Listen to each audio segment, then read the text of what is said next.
Hi.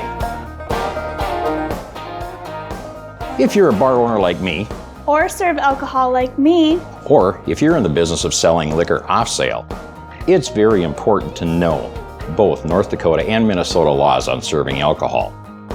So, we would like to take just a moment to talk to you about just that. First of all, as you already know, it's against the law to serve or sell alcohol to anyone that's under the age of 21. And to serve alcohol in North Dakota, you must be at least 21 years old to pour, mix, or dispense. If you are 18, you can serve alcohol in a restaurant separate from the bar, but only if you are under the direct supervision of someone 21 or older. At 18 years of age in Minnesota, however, you can pour, sell, and serve.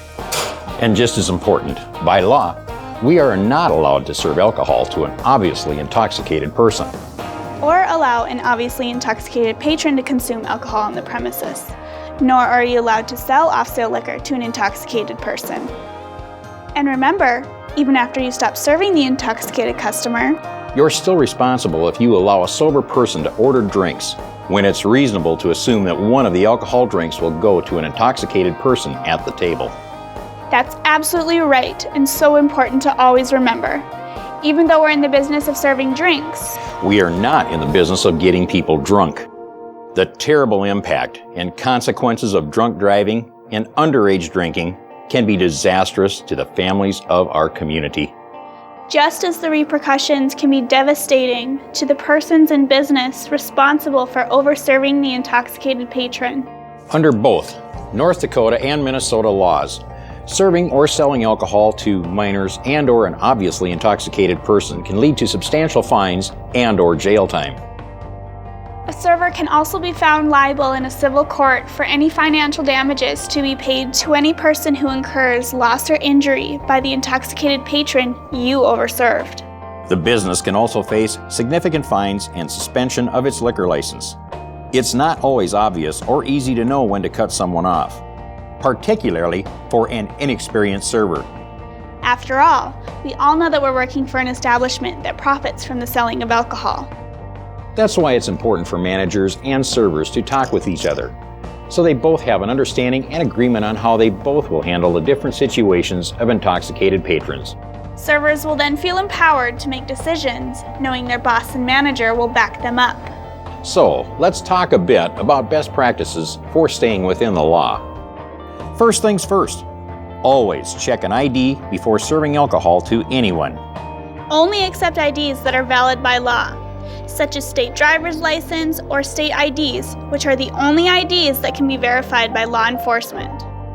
All forms of legally acceptable identification must be issued by a government agency, contain the name of the person, contain a description of the person, have a photo of the person, and be currently valid, not expired.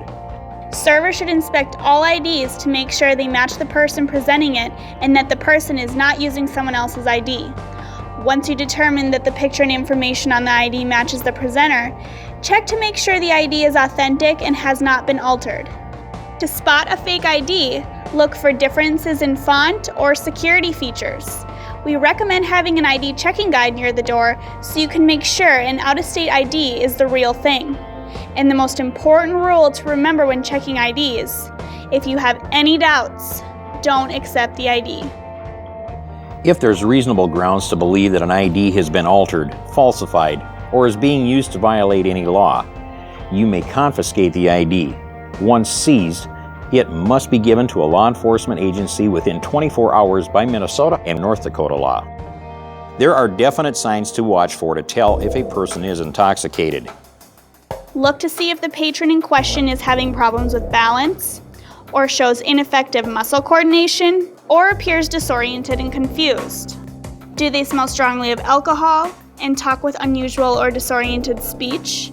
Do they have bloodshot, glassy eyes or a flushed face? Or if they are sleeping or exhibiting unusual obnoxious behavior such as loud profanity, vomiting, or soiled clothing. Of course, do your best to keep a patron from overdoing it. But if you can't, and you notice they become intoxicated, you will need to intervene and stop serving them alcohol. If possible, pull patron aside to talk privately. Offer non-alcoholic beverage and call a cab or a friend to pick them up. If patron is belligerent, don't touch them or invade their personal space. If possible, get another employee to side with you and act as a witness to help if necessary. I actually have my staff do a little role-playing to practice cutting off patrons. It's actually helped a lot. By practicing, we know exactly what to say and do when necessary.